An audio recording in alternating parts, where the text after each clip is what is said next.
British children are among the least active in the world, according to a new international study. In a survey of 38 countries, children in England and Wales were graded a D for their physical activity levels, meaning more than half of all young people aren't getting enough exercise.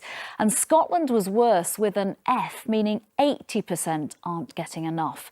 And all this as the UK has recorded record levels of childhood obesity, with 1 in 5 children obese by the time they leave primary school. So what is going wrong? Emma Reid is from the charity Scottish Sports Futures, which works with more than 1,200 young people across Scotland each year. Thank you for joining me. What is going wrong? Why do you think we're failing our children so badly on this? Is it down to the government not taking control of the situation, or should the responsibility be on individual parents? I think Scotland suffers from health inequalities, and that's been well reported over a number of years. I think that feeds the challenges of getting our young people physically active.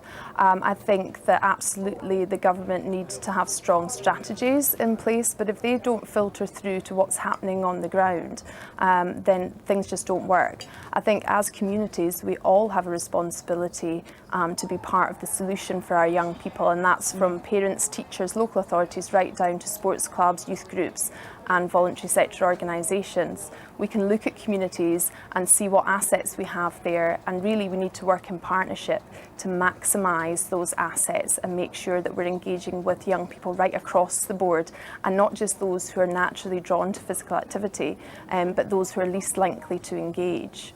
Yeah, you mentioned there the health inequalities in Scotland. That's been widely reported. Yeah. What's the reason behind it, do you think?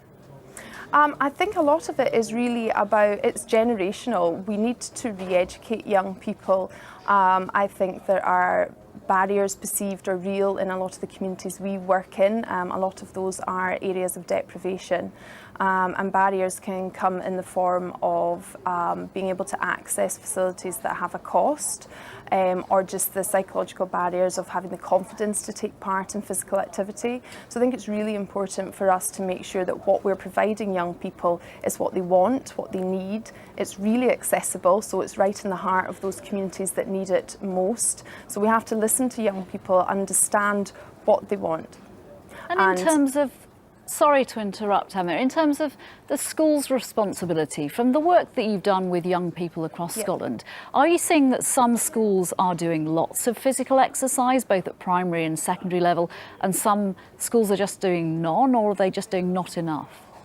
I mean, I think schools are under a tremendous amount of pressure to be the solution to all things. We work in great partnership with hundreds of primary schools across the country, and I think they need that support, and I think young people need to see a variety in the physical activity that's offered to them. So we're able to come in as an outside agency and just offer a little bit of an incentive. We bring in professional athletes as role models, and we upskill young people to be peer mentors and role models. So I think schools need support in that. And I think, yes, some schools have activists that are really motivated to make those physical activity changes, and others perhaps struggle with the wider curriculum and how they really take some of that forward. But we've seen really positive responses from primary schools, and we've got lots of really willing young people, and I think that's the key, is to make young people feel empowered to make a change in their own community, and we need to upskill them and support them to be providing lots of physical activity for other young people and really presenting the benefits of health and well-being, because I think we all know how important sport and physical activity can be for a whole variety of health and well-being outcomes. All right, Emma Reid, thank you so much. Thank you.